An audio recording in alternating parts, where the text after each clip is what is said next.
Madame et monsieur, merci de m'écouter. S'il vous plaît, n'oubliez pas de vous abonner à ma chaîne YouTube. Togo First, 1 euro équivalait à moins d'1 $, mardi 23 août.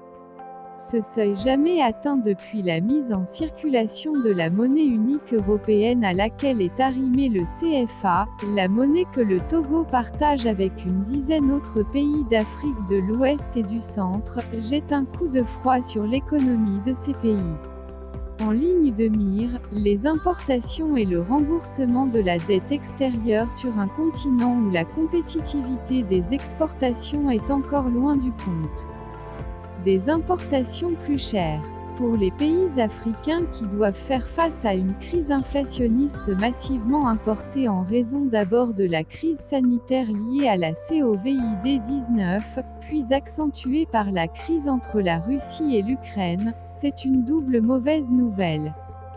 Primo, la facture des importations, rythmée par la flambée des cours énergétiques, les coûts du fret et l'envolée des prix des produits alimentaires, s'annonce plus que salée, du fait que ces achats extérieurs s'effectuent majoritairement en dollars. Pour le Togo, c'est déjà le cas de la facture énergétique, qui seulement entre janvier et décembre 2021, avait déjà augmenté de plus de 50%. Cette facture s'est d'ailleurs corsée davantage ce premier semestre 2022, avec la guerre en Ukraine.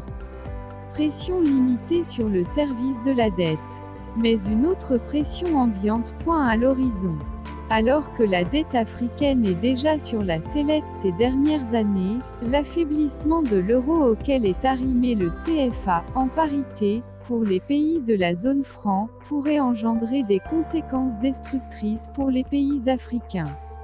Un dollar plus fort induit des remboursements du service de la dette plus importants pour les pays de cette zone, notamment ceux dont l'exposition aux billets verts est forte. Même au Togo où le cocktail est moins explosif, les risques ne sont pas dissipés, d'autant que ces années, le pays a réorienté sa stratégie d'endettement, avec comme ambition de relever la part de sa dette extérieure dans la composition de la dette publique.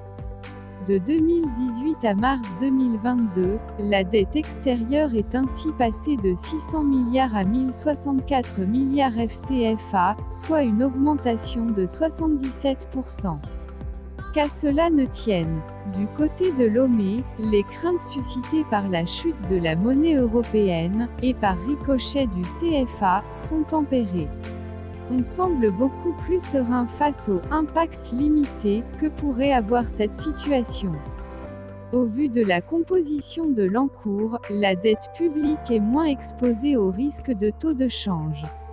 En effet, il est composé de 71,16% de dettes libellées en FCFA et de 10,69% de dettes en euros, soit 81,85% de dettes non fluctuantes et 18,15% de dettes fluctuantes, rassure le gouvernement, dans un rapport qui couvre le premier trimestre 2022. Plus de 50 milliards FCFA pour couvrir les variations de change et autres. Un autre document couvrant l'année 2021 montre toutefois que l'an dernier, les pertes liées aux variations de taux de change et autres ajustements ont coûté au gouvernement l'équivalent de 41 milliards FCFA sur les 12 mois. Et que cette ardoise est déjà évaluée à 10,5 milliards FCFA, ne serait-ce que pour le premier trimestre de cette année 2022.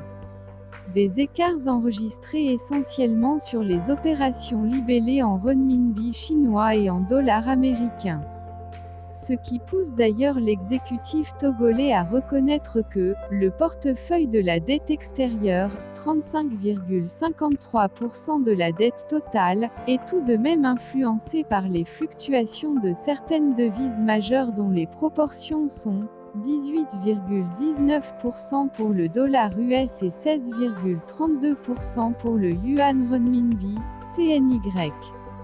Ainsi, ajoute-t-on, comme pour Rasséréné, on note une proportion non négligeable de la dette extérieure libellée en euros, 30,07%, qui est une devise non fluctuante vis-à-vis du FCFA.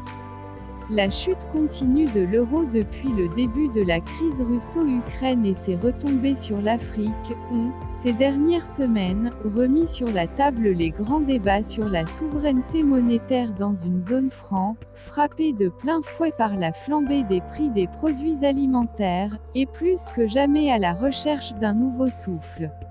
Merci de m'avoir écouté et à la prochaine pour une nouvelle information.